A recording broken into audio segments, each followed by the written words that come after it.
MLA ఒక MP గెలవడము చాలా చిన్న పని. ఈ దేశంలో ఒక రాష్ట్రాన్ని సాధించడం అనేది చరిత్రలో నిలిచిపోయేటువంటి రోజు. 1969 నుంచి తెలంగాణ ఉద్యమం నడుస్తుంది. 1969లో 400 మంది విద్యార్థులు అమరులైనటువంటి సందర్భం. రెండోది, తెలంగాణ రాష్ట్రంలో ఎప్పుడు ఉద్యమం వచ్చినా కానీ అణచివేసే ధోరణితోని ప్రభుత్వాలు ఉండే. కానీ తెలంగాణ రాష్ట్రం సిద్ధిస్తే నీళ్లు, నిధులు, నియామకాలు, స్వయం పాలన, స్వరాష్ట్రం వస్తే మన ప్రాంతం అంతా ఎంతో అభివృద్ధి జరుగుతుందని 1969లో ఉద్యమం జరిగింది. ఆ తర్వాత 1972లో చెన్నారెడ్డి గారు ప్రజాసమితి పార్టీ పెట్టి మరి 10 మంది ఎంపీలను గెలిచినా కానీ ఆ తర్వాత మరి దేశంలో కాంగ్రెస్ పార్టీలో విలీనం చేసి ఆ ఉద్యమాన్ని చల్లార్చినటువంటి సందర్భాలను కూడా చూసినాం. కానీ ప్రజల ఆకాంక్ష తెలంగాణ రాష్ట్రం సిద్ధిస్తేనే మన ప్రాంతాలు అభివృద్ధి జరుగుతాయి, మన పిల్లలకు ఉద్యోగాలు వస్తాయి, మన నిధులు మన ప్రాంతంలోనే ఖర్చు పెట్టుకోవాలని ప్రజల ఆకాంక్ష. ఎందుకంటే దగ్గర 65-70 సంవత్సరాల గోస. నీళ్లు లేవు, నిధులు లేవు.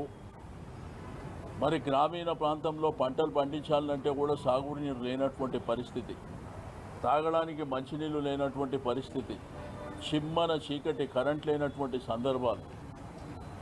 మరి కేసీఆర్ గారు 2001లో ఉద్యమాన్ని ప్రారంభించి మరి ఉవ్వెత్తున సకల జనుల సమ్మె కానివ్వండి, వంట మార్పిడి కానివ్వండి, ఉద్యోగ సంఘాలు కానివ్వండి, లేకపోతే సంబంధ వర్గాలు అందరూ కూడా ఒక తాటి మీదకి తీసుకొచ్చినటువంటి ఏకైక నాయకుడు కేసీఆర్ గారు. ఆ రోజు అన్ని రాజకీయ పక్షాలు కూడా జై తెలంగాణ అనేటువంటి పరిస్థితికి వారు తీసుకురావడం. రెండోది, పార్లమెంట్లో ఆ రోజు మరి ఇద్దరు పార్లమెంట్ సభ్యులు ఉంటే పార్లమెంట్ని స్తంభింపజేసి లాస్టుకు అమరణ నిరాహార దీక్ష ద్వారానే ఇది సాధ్యమవుతుంది అని చెప్పి తన ప్రాణాలను కూడా పణంగా పెట్టడానికి సిద్ధమైనటువంటి రోజు రేపటి రోజు.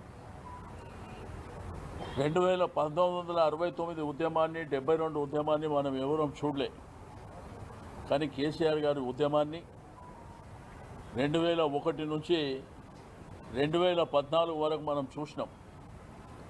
మరి ఆ ఉద్యమంలో అన్ని వర్గాల ప్రజలు, విద్యార్థులు కానీ, మహిళలు కానీ, రైతులు కానీ, సంబంధ వర్గాలతో పాటు ఉద్యోగులు, నిరుద్యోగులు అందరూ కూడా మరి ఆ యొక్క కార్యక్రమాలలో భాగస్వామ్యం జరిగి మరి కేంద్ర ప్రభుత్వాన్ని మీద ఒత్తిడి పెంచి తద్వారా వారి యొక్క అమరణ నిరాహార దీక్ష ద్వారా లాస్ట్ స్టేజ్లో హాస్పిటల్లో, నిమ్స్ హాస్పిటల్లో డాక్టర్లు కూడా చేతులు ఎత్తేసినటువంటి సందర్భంలో మరి కేంద్ర ప్రభుత్వం, అప్పుడున్నటువంటి మరి యూపీఏ ప్రభుత్వం మరి వెంటనే కేంద్రంలో ఉన్నటువంటి హోమ్ మినిస్టర్ చిదంబరం గారు మాట్లాడి తెలంగాణ రాష్ట్రం ఇస్తున్నామని చెప్పి ఆ రోజు అనౌన్స్ చేసినటువంటి సందర్భాన్ని కూడా మన కళ్ళారా చూసినాం.